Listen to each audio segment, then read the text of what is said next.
We are suffering.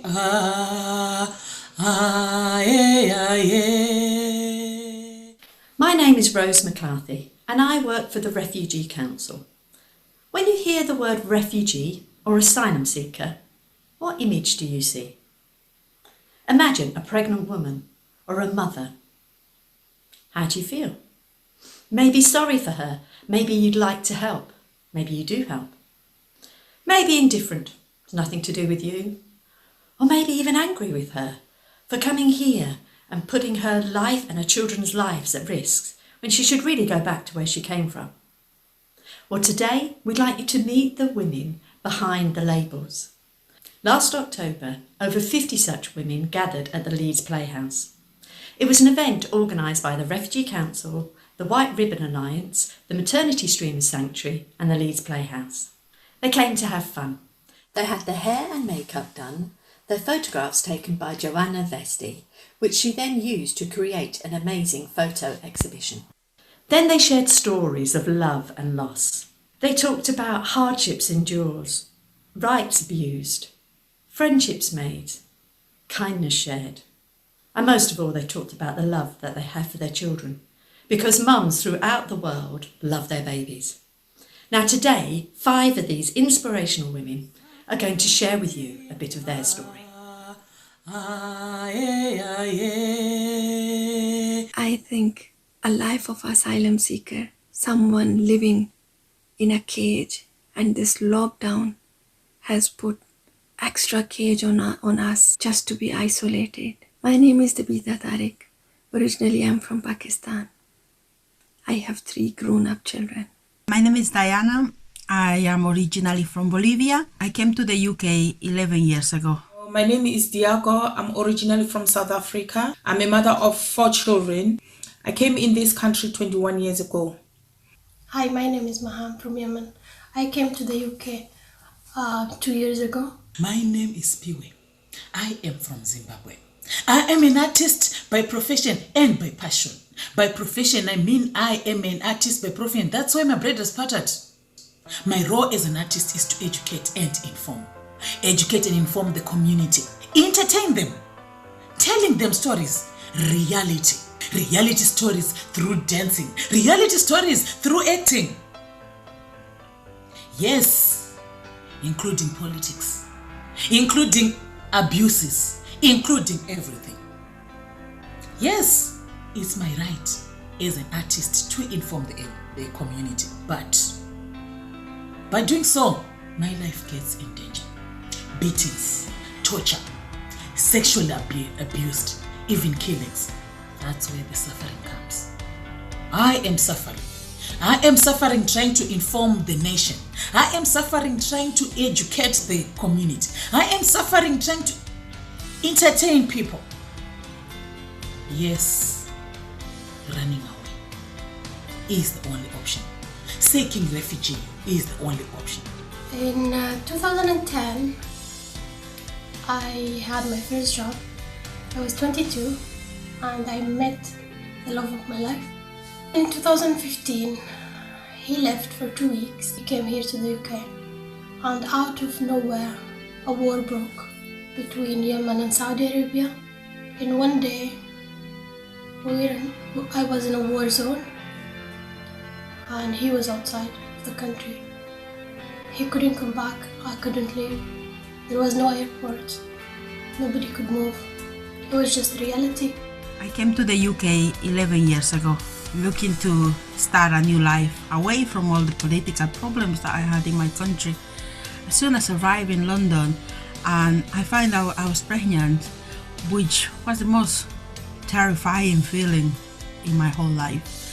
I remember that I claimed asylum and I was placed in a hostel for a few months. During that time, I did not feel the need to learn the language, because in a city such as London, it was so easy to find people who will just talk your own language.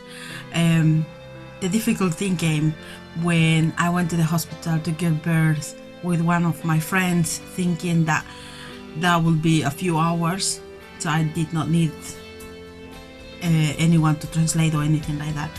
But those hours became longer and longer until they turned into days. And I remember being in the hospital for 3 whole days. And at the end of it, I gave birth to an 11-pound baby, which was the most terrifying thing. And during that time, I wasn't offered an interpreter. I had no idea what was going on. I couldn't talk to the doctors or the nurses or the midwives. The only thing I remember was this nice, sweet nurse who kept bringing me lots of hot chocolate, and she was really nice. She didn't speak my language and I didn't speak hers, but you could feel the kindness. I am a graduate nurse and a midwife, but because I am still asylum seeker, so I don't have a right to work. But I am thankful to the organization who give me opportunity to participate as a volunteer. But still, it's not what I want to do. It's what I am getting to help to others. I still miss my own line, my own profession, who I am.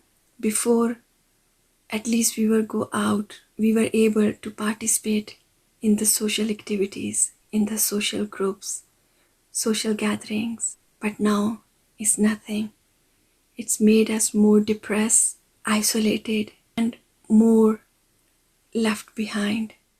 I started suffering a lot when my husband, 5-year asylum seeker, stopped because he introduced us on the system. We struggled. We didn't have anything at all, so ever. We tried to apply. We tried to do all sorts, but there was no way. We were so lost. Like there was no light for us. We didn't even know how we are surviving for the day. Not to talk about a week or time coming up. It reaches to the extent of one day it was really cold outside, snowing, and we didn't have food in the house. I didn't have gas, I didn't have electric. But by the grace of God, I have a sister called Emily. She called me and asked me if everything was okay, and I said, Emily, it's really bad. There's no electric in the house, there's no gas. I don't even know what I'm feeding my children today. I won't turn back because I want to see. And then Emily fly. She came into my house, bought electric, bought gas. And after a few days, she sat me down, said, Diako, this is getting too much. You cannot continue like this. You need to do something. You're going to end up hating yourself. You can come and join me. She told me that she was a Refugee Council volunteer. As I had a problem with my family, I needed to feed some money to feed my children, not to volunteer for free. And then she said to me, it's not all about money, Diako. Come with us to Birmingham and see if it will work out for you. But if it doesn't work out for you, it's not a force, you don't have to come again. And during that time, I was already starting to lose my hair. The doctors, they were saying is the alopecia because of stress, and is a occultistic vein. My friend took me to Birmingham, where I met so many people who were telling about their stories, what they are going through, which was very difficult for me to hear. I just look at myself and thought that what I'm going through is nothing to compare to what they are going through. And then after that weekend, Monday, I wake up, wash myself, and went to volunteer. Right after the baby was born, I was dispersed to Leeds, where the language barrier really hit me. I find out how difficult it was to live in a country where you don't speak the language. I just get out of the house like once a week just to buy groceries. But I limited myself to stay at home, isolated myself and my daughter from everything during whole 2 years. During that time, I managed to learn some English as much as I could, just from the radio and stuff like that, because I wasn't allowed to go to college. That isolation period finished when one morning early morning, I was just taken from my bed with my child. I was taken to a detention center. I was told that my case was refused and I had to be deported. I spent a whole week in a detention center where I wasn't allowed to touch my child. Apparently, people who are just about to be deported tend to harm their children, which I find it just too difficult to believe. Yes, I am suffering. Still suffering in this foreign land. Refused asylum, destitution, homeless, no public funds. Yes, suffering. Lack of information, lack of education, lack of anything, lack of everything. This is the suffering. This is the suffering. Hospital bills. Yes, medical bills. You not working. No public funds, but there are medical fees and they need to be paid. Debtors collections. Letters coming day in, day out. Bills coming. But I'm not working. I'm only trying to seek asylum so that I stay alive.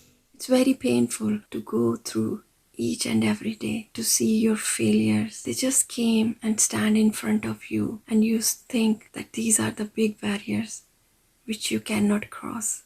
I had a very bad experience during this time, which made me to think about that. I am nothing. My value is not even the worth of dust.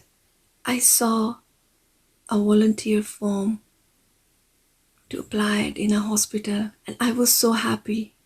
I filled that form and sent back to them, and after waiting 2 weeks, I got a phone call from them, and it was so impressive and so encouraging that I felt that I start breathing again.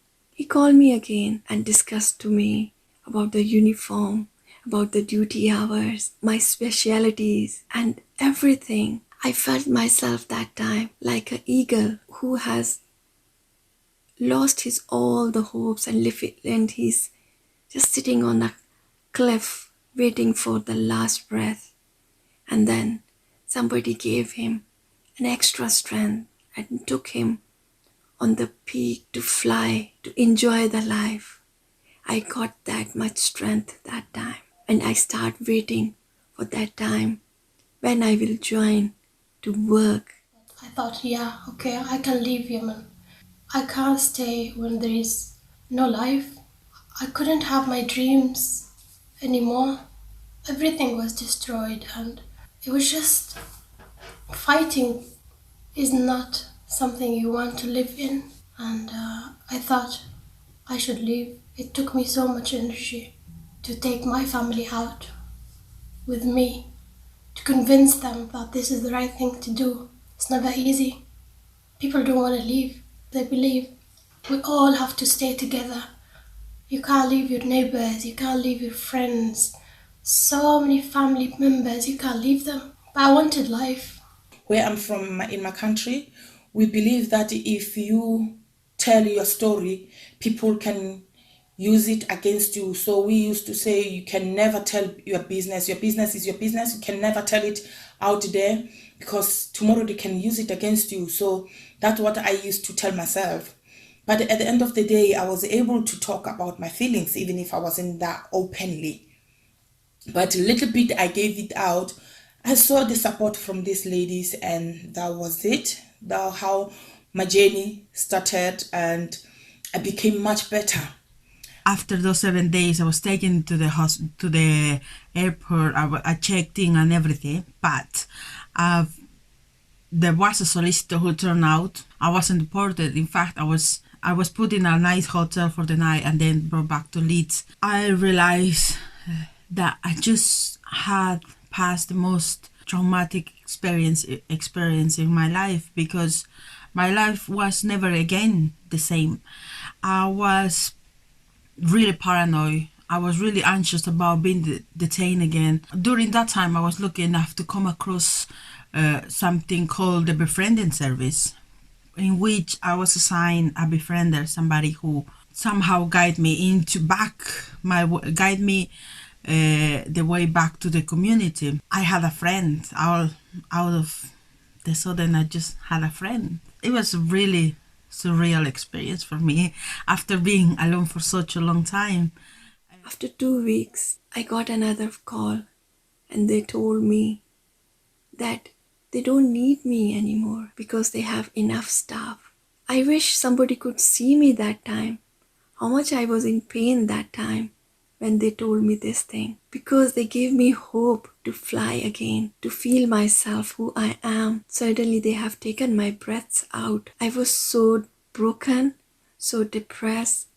I couldn't sleep for a couple of days. I stopped talking to my friends or somebody. I did not even share to anybody. And then I got strength just to stand up, to breathe, and to feel the dream again, who I am. After 5 months of being locked, me and my family left in one of the first flights that were leaving Yemen, and we went to Malaysia. It was the only country that you can enter without a visa for Yemenis. A few months after being in Malaysia, me and my husband got married.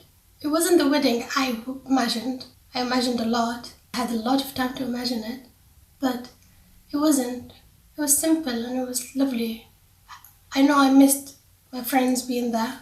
So much of my family wasn't there. It was in a different country, but it was our wedding and I'm so happy we had it. After the wedding, we had to find ourselves. I wasn't allowed in so many countries and he couldn't find a job in Malaysia. So we ended up flying here and there. What I remember from that is that for 3 years, my clothes were in a suitcase. I didn't unpack for 3 years. I can't go back. I can't stay here. So what should I do? I am suffering. Depressions. Stressed. Missing my children. Missing my life.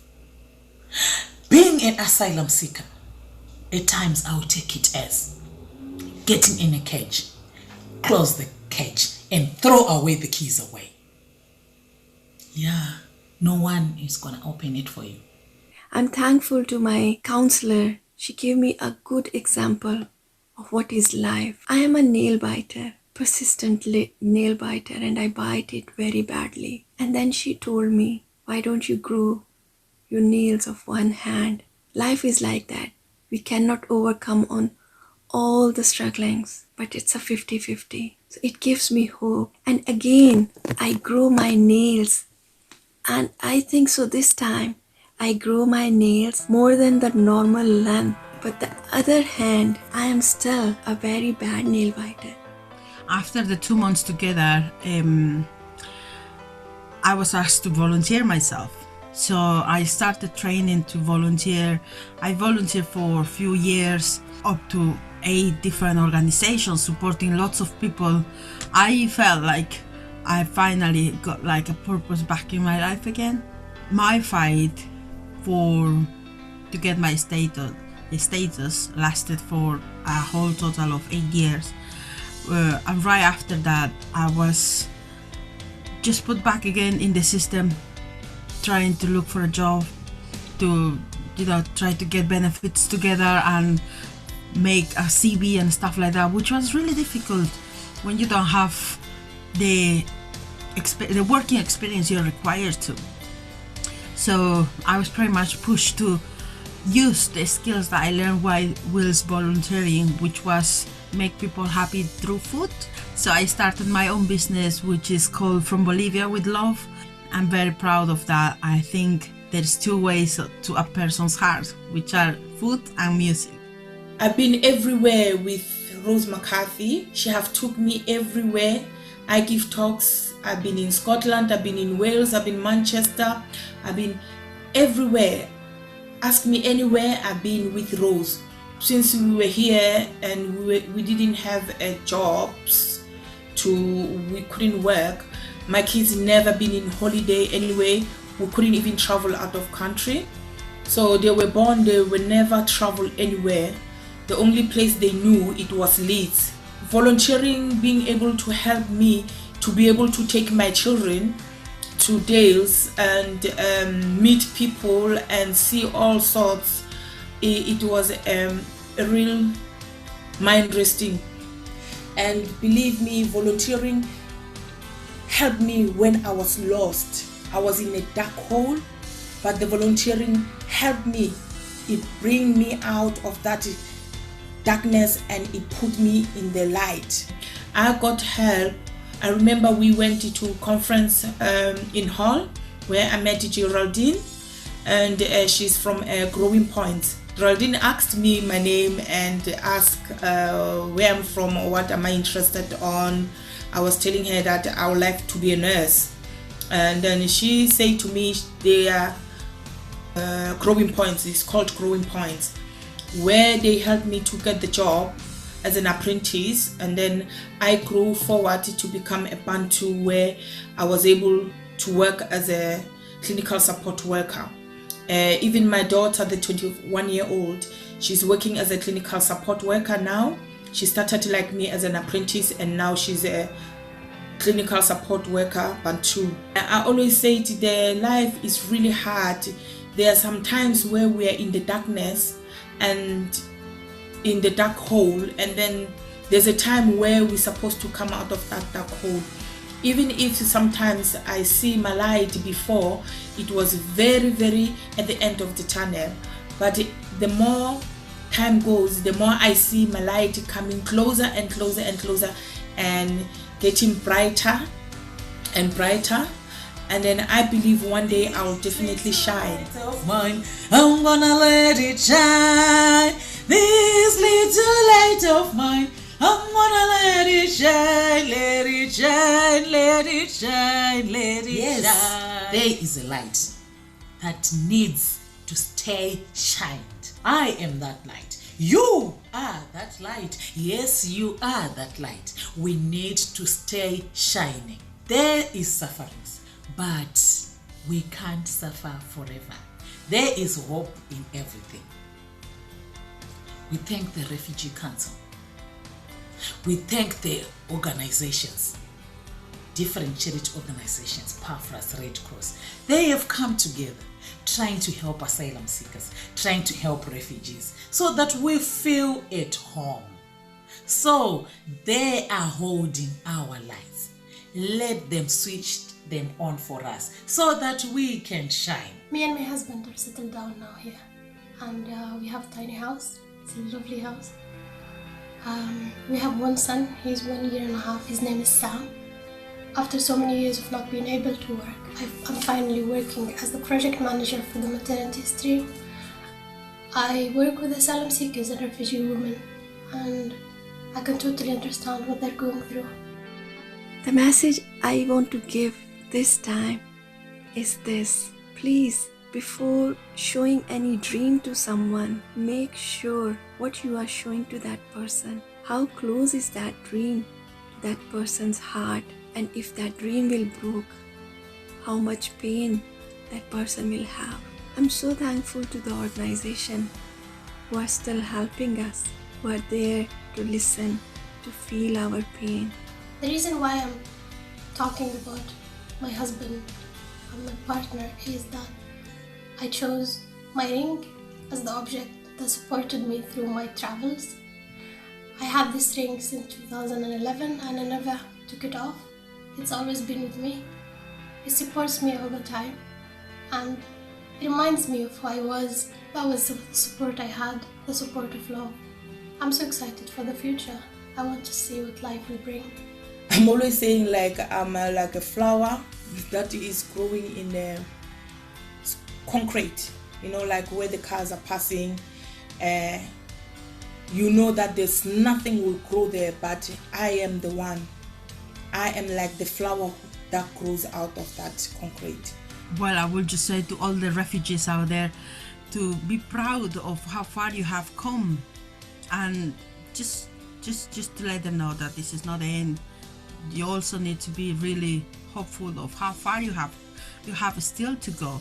It's still a long way ahead, still a lot of work, but you definitely can do it. And to everyone who might be watching this video, I will just say happy Refugee Week, everyone.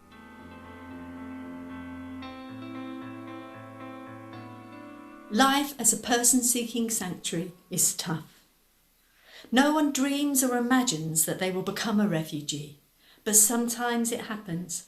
People are forced to flee their country and have to try and rebuild their lives in a new one.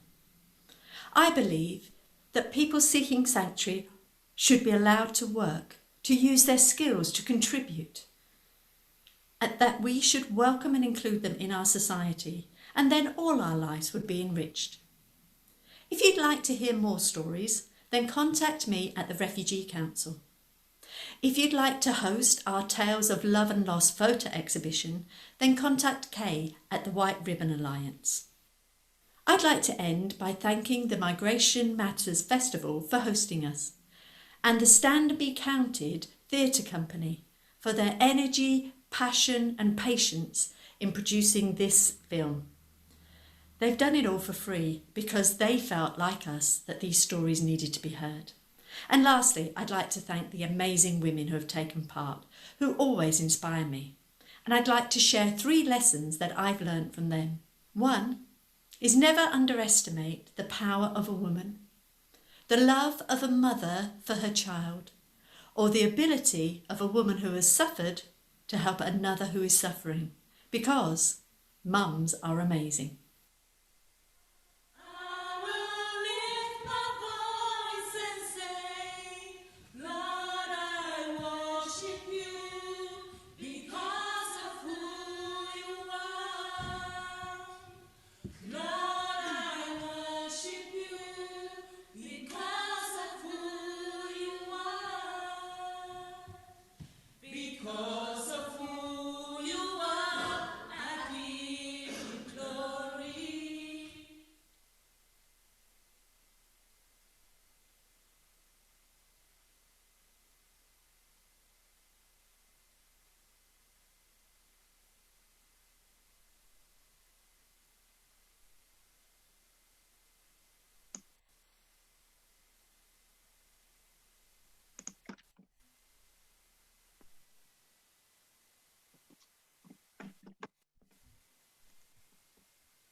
Hello, everybody. Thank you so much for joining us. Happy World Refugee Day. We are so pleased to have been able to bring that to you via Migration Matters. Thank you so much for having us. So my name is Rosie McPherson and I'm the Artistic Director of Stand and Be Counted Theatre. I have my colleague, John. Hello, I'm John from Stand and Be Counted Theatre. We've got Rose from Refugee Council, who you'll have seen from the video. Say hi, Rose. Hi. And then we've got the incredible Maha and Spiwi with us as well, who you'll know very well from the film now. Hi, guys. Hi. Thank you so much for joining us. So Rosie, just to say that some others are trying to join us as well, but they're just a bit struggling at the moment, so they may come and join us in a moment. Oh yeah, bring them in anytime. That would be brilliant. So we're very proud to be working in collaboration with Refugee Council, the White Ribbon Alliance, Stand and Be Counted, City of Sanctuary's maternity stream of Sanctuary, to bring you this film. And I think from everybody involved, just to say a massive thank you to all of you for speaking so generously and eloquently and bravely about your experiences. I think what you are giving to people is so helpful and such a generous thing to do. So thank you so much. We've got some questions. There is a Q&A box down at the bottom of the Zoom panel where you'll usually see share screen and record. If you put a question into the Q&A box, I can bring it to these guys because I'm sure we have lots more we would love to hear from you. So I'll start it off. Oh, we've already got a comment. So Lisa Markham has said, Happy Refugee Week, and thanks to all of you. And that's Lisa from Sheffield Feminist Network. Thank you very much, Lisa. So I'm going to start off by asking, as the theme of Refugee Week is Imagine, what do you imagine you will be doing in your future? And Maha, if I come to you first, and just to flag to everybody, you obviously saw Maha sharing with us in the film, but Maha is the director director of this film. She's an incredible filmmaker as well. So you've been very busy putting all of this together. Thank you so much. What do you imagine you'll be doing in the future? Thank you so much, Rosie. Yeah, thank you so much. I'm so happy the film became so good, and they're great stories, and that's all I can ask for to make a great film. I can imagine in the future that I will be everything that I want, everything I imagined. I want to do a lot, and I believe that, yeah, in the future I can do it. Oh, I know you can. I love your ambition, and you're just unstoppable. You really are. You're incredible. Thank you. Spiwi. Spiwi, so you're on mute at the moment. All right. Hi. Okay. I can imagine myself in the future pursuing theater. I'm an artist, like I said in the film, by passion. So I love art. So I think in the future, I would like to pursue being an artist, doing theater, and learning a bit about film acting as well.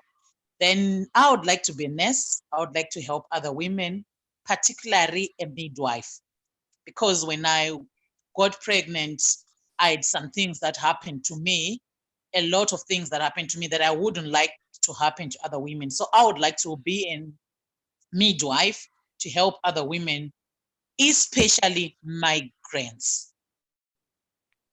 That's incredible. Well, I absolutely loved when you sent in your story, and the way that you chose to deliver it was just so exciting and brilliant. I mean, I think there'll be a lot of artists and theatre companies watching this going, we want to work with her. I know SBC, Thornaby County, certainly does. We've been very excited to work with you. You are brilliant. Oh, thank you so much. Thank you. Of course, it's true. Right, we've got some more questions, we've got some more comments. So that was a very powerful and empowering video. I totally admire you all as women, as mothers, and as fighters. And that's from Sharona Huang. Thank you so much, Sharona. The film was so inspirational. Can you tell me where we can find the film online? So it will continue to be on Migration Matters for the duration of the festival.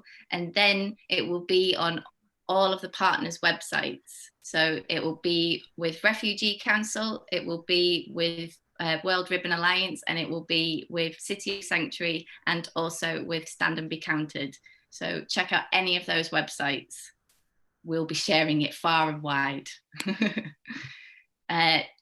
Thank you so much. Okay, so another question. What do you think people can do to make sure that people seeking sanctuary here now feel welcome and included? Spiwi, should I come to you first this time? All right, okay. Basically what I think is, I don't know if the government can hear us as asylum seekers. I would like asylum seekers to be given the right to work. Because basically if you are working, you are able to provide for yourself. That's the most important thing in everyone's life. The part whereby asylum seekers are crying or are suffering is because they don't have income or they don't have anything to live on. Because sometimes when you're denied asylum, you'll be living from friends and organization. There's a lot of destitution, a lot of homeless. So I basically think the government, if they could allow asylum seekers to work, they could live their life, a better life, and they can help themselves other than asking for help. Like a person is being a profession from his or her country, comes here, you're now stuck, you don't know what you're doing. I've never begged in my life, but when I come here, I have to beg. So basically working is one of the things that we would ask as asylum seekers, will make our lives better. I think that's major. I think unfortunately a lot of people don't know that asylum seekers aren't allowed to work. So work like this is so important to make sure that everyone finds out about that. And I was so pleased to see in your poem that you made the point of saying we're not allowed to work and we have to pay to access the NHS, which I think is also something that people don't know here. You really used your time to hit us with the facts, which is so important and so needed. Yeah. Maha, what do you think? How can we make people feel welcome and included? Yeah, I think being able to work is the biggest thing that everyone needs, because most of people, they leave their countries because they want to do something with their lives. They don't just want to stay and wait and just, eat and drink and sleep. I mean, that's the life that we ran away from, and we want to contribute and see our dreams come true. So without working, you can't do anything really. Yeah, and I was going to say maybe for people to have more patience with other people as well. Like if I'm speaking, I know I can speak English, but it's always different accent, and we need the people to be a bit patient with us, because because we will be able to say what we want to say. It just needs a little more time, that's all. Yeah, it's about the community being friendly, isn't it? Welcoming in that way. Yeah. And we're being joined by Tabitha. This is very exciting. Rose, I'm going to send that question to you now. What else we got? Yes, just to say, if people are interested in helping people being able to work, the Refugee Council and other charities have a campaign at the moment called Lift the Ban, which means lift the ban on people not being able to work. So you could sign up for that by going to our website and sending on to your MP. On what people could do, I think there's different levels. There's one, we can ask the government to do things, but I think it's also us as individuals. I come from a white middle class background, and it was only from 2003 that actually I started to get to know asylum seekers and refugees. And I honestly believe my life has been enriched by doing so. And I think it's not being scared to be involved. And we can all give some clothes, say, which is good, but it's actually reaching out and getting to know people. And it's when you get to know people that you see them as people and not as labels. And everybody benefits. So I think about what you can do as an individual, whether that's smiling, whether it's small acts of kindness, because people never forget that, or then whether it is on a level of campaigning, or actually volunteering to support asylum seekers and refugees, or giving them opportunities to volunteer, because they're not allowed to work at the moment, but they can volunteer. It gives them back their dignity and gives them experience, so that then hopefully when they get their status, it's easier for them to move on to get jobs. Yeah, that. Thank you, Rose. And we've got lots of questions coming in as well. Tabitha, can I just send that question to you before we move on? I don't know if you caught the first of it, but how do you think people can make sure that people seeking sanctuary feel welcome and included?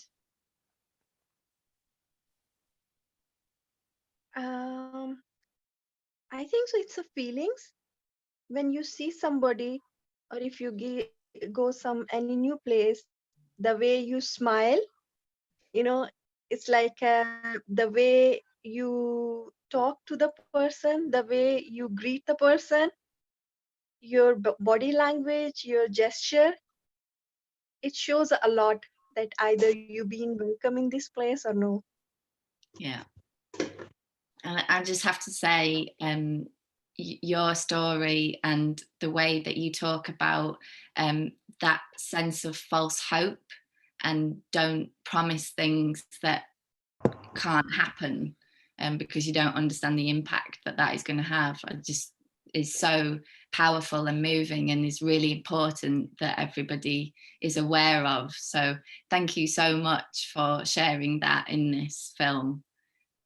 And you should have your own podcast, by the way, because I love listening to your voice. You have the most calming, beautiful voice. So I'm going to come to some of the questions we've been getting through here. So from Charlotte, thank you so much for sharing your story.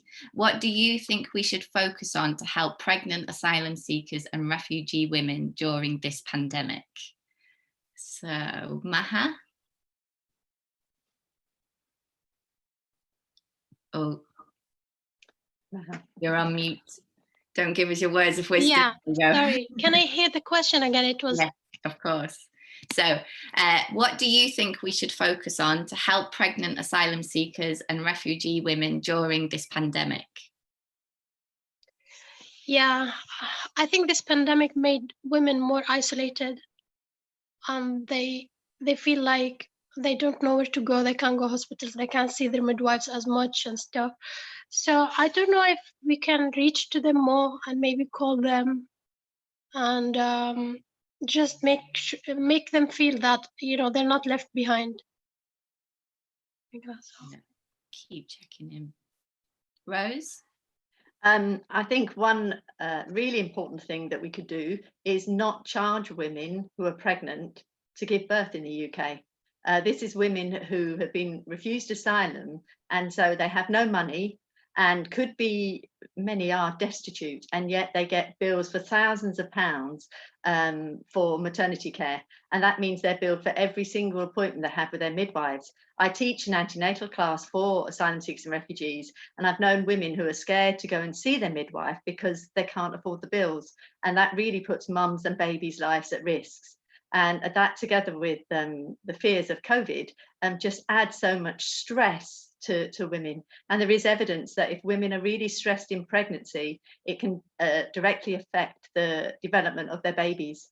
And they can be born earlier, and they can be smaller and at greater risk. So I think we need to reach out and to actually show humanity and to not charge people to give birth who've got no money to pay. It doesn't make any sense. No, it's not supposed to be what Great Britain is about at all. Speary, our future midwife.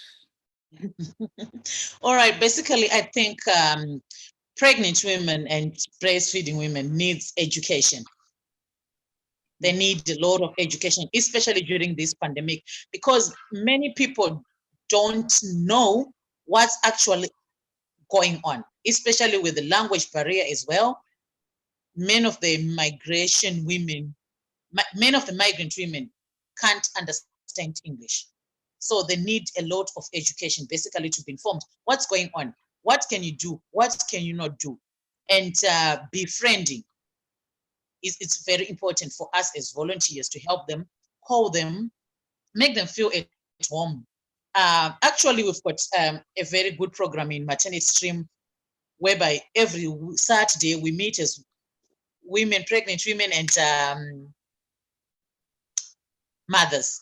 We talk about what's going on in our lives. What are we experiencing? What's going on? I think it's a good gesture and something very important for women, because sometimes they'll be staying at home lonely. Most of these women are single mothers for that sake. They'll be alone in the house without anyone to talk to. So basically, these programs make them feel at home. So I basically think education is very important.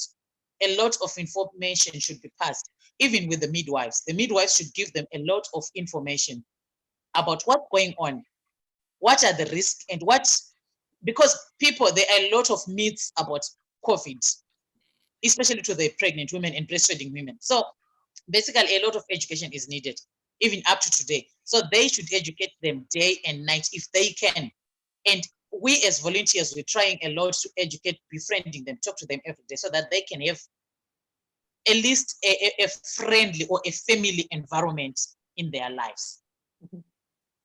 Yeah, exactly. I think as well, when because Diana talks about her experience in the video of having to give birth without a translator and, you know, not knowing what is happening and not understanding what's going on around her. There needs to be so much more awareness and support, and just like you said, education, reaching out to these people. Thank you so much, Spiwi. I've got loads of questions flying in. This is great.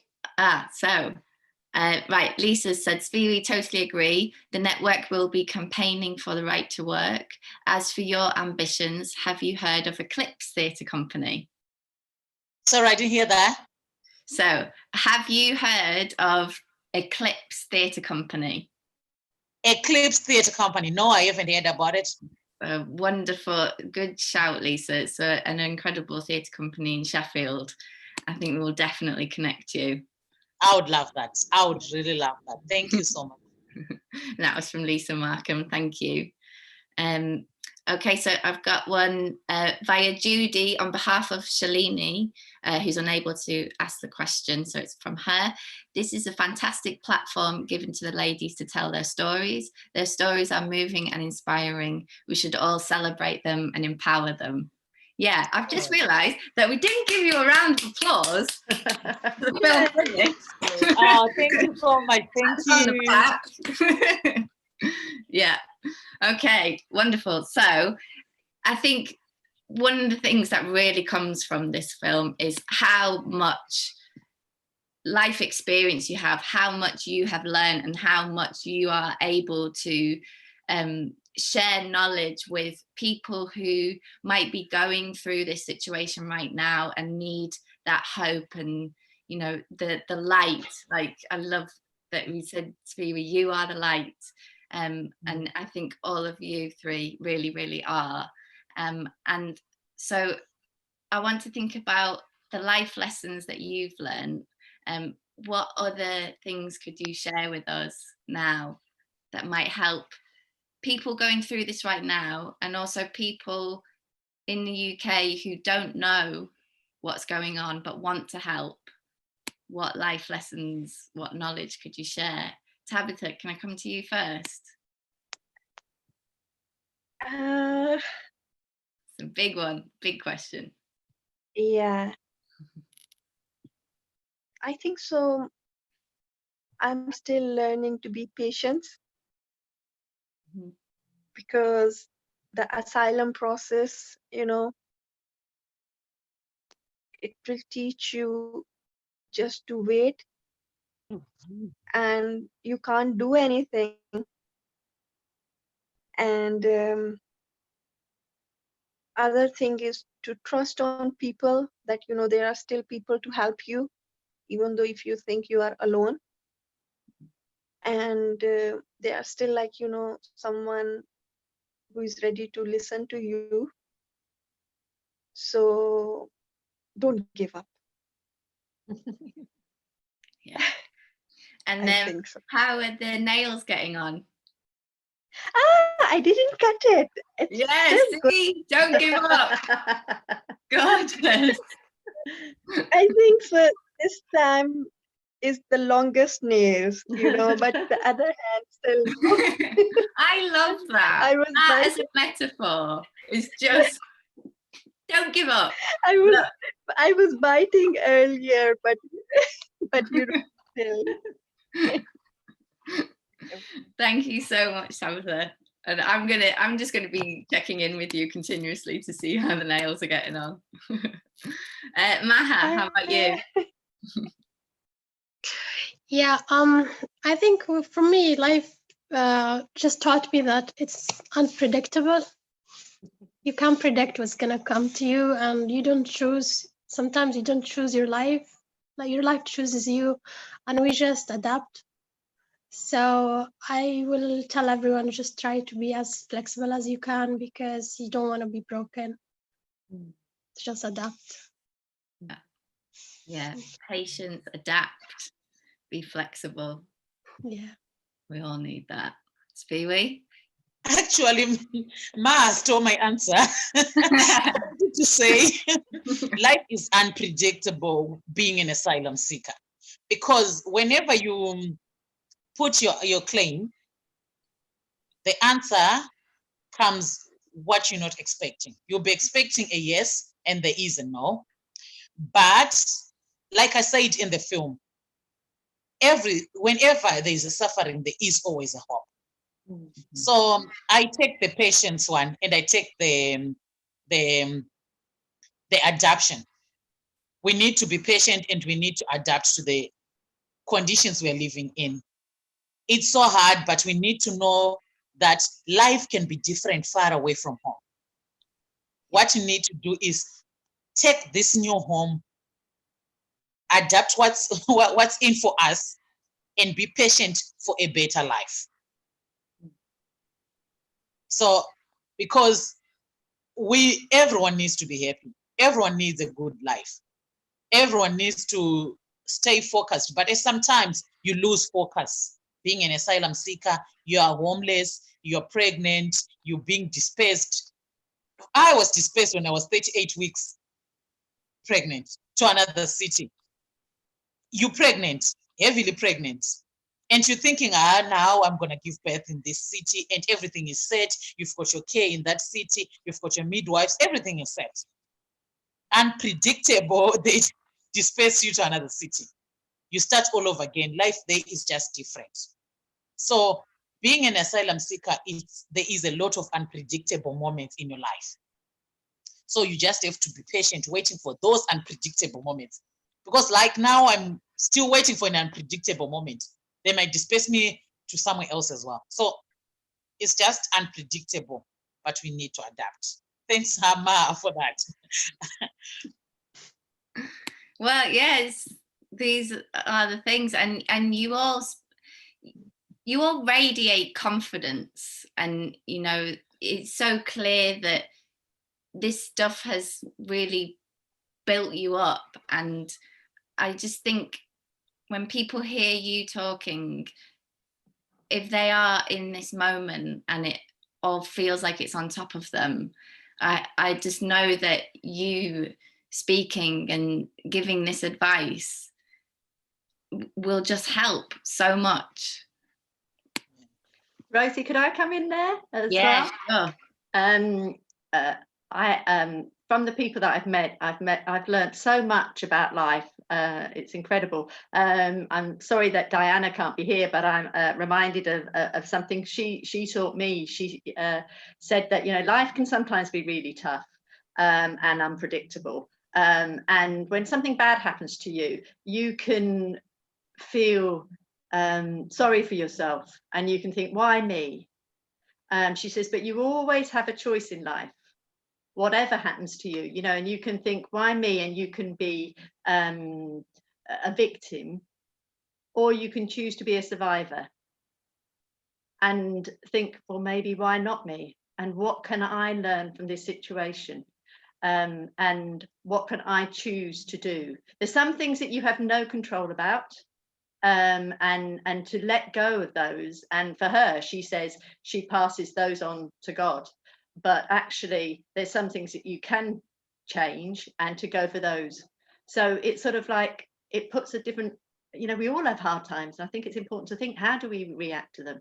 And one thing I've really learned from lots of people is life can sometimes be really, really low and very dark, but actually it can go back up again. And then people really know how to live. There's three things I've really learned from the people who I've worked with. One is that they make me laugh, because they know when they have a good time, boy, they can really party, because they understand how precious life is and they really live it. They make me cry when they talk about missing their families and not being able to see their children. And sometimes they actually make me angry because of the way they're treated. And I can seem more angry than they are. And I've asked people this before, and they said, well, Rose, at least I can sleep safely in my bed at night.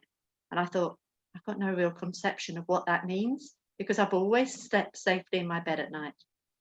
But you're coming from a different perspective.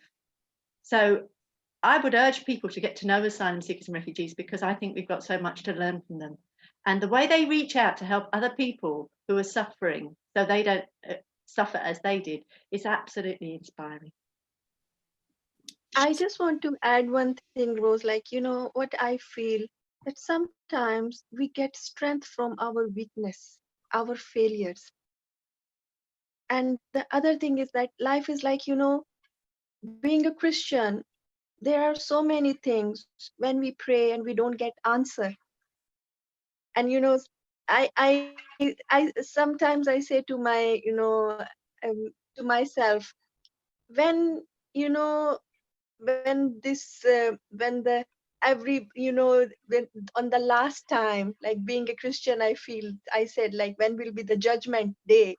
There will be so many people to ask God, why this thing happened, why I go through the pain. And I don't know what will be the answer that time, but still, like, we just carry on. So it's like, I feel there, being a asylum seeker, the life is like that. There are so many answers which we want to know why, but it's just a time, and we don't have any answer. Just have to wait, trust, depend, and move on, carry on. Keep going. Know that you are wanted. You- Kiwi. All right, I would like to add something more. What I can say is life is just precious. Life is precious and too short to be wasted.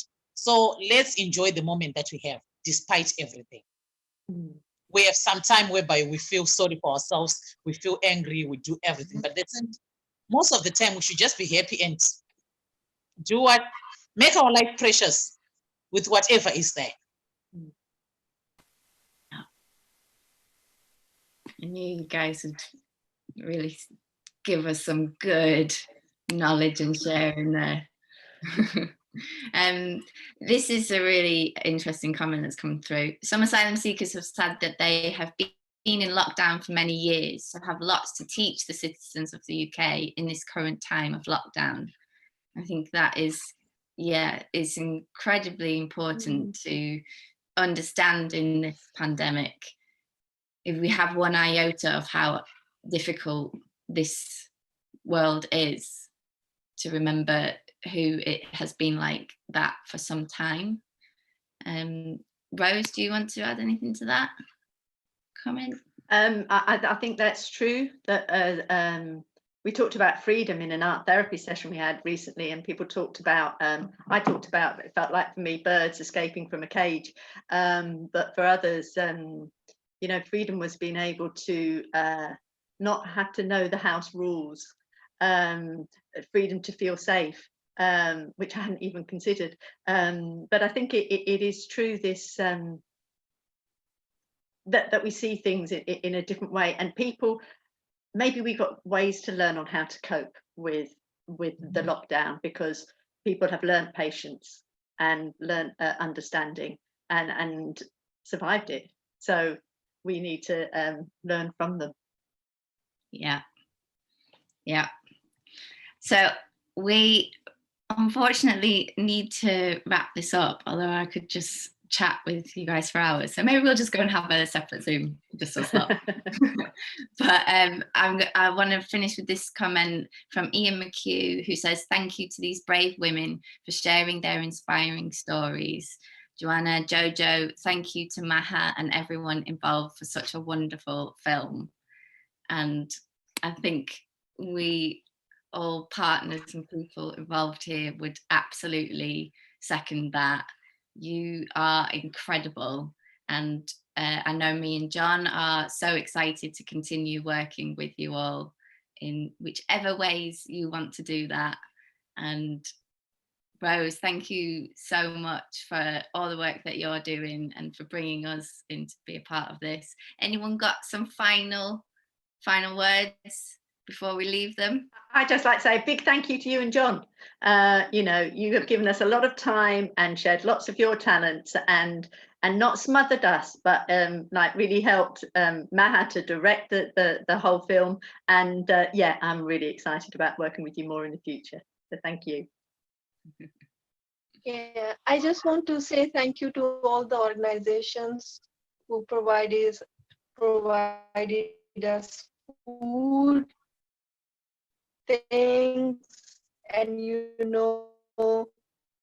it gave us, like,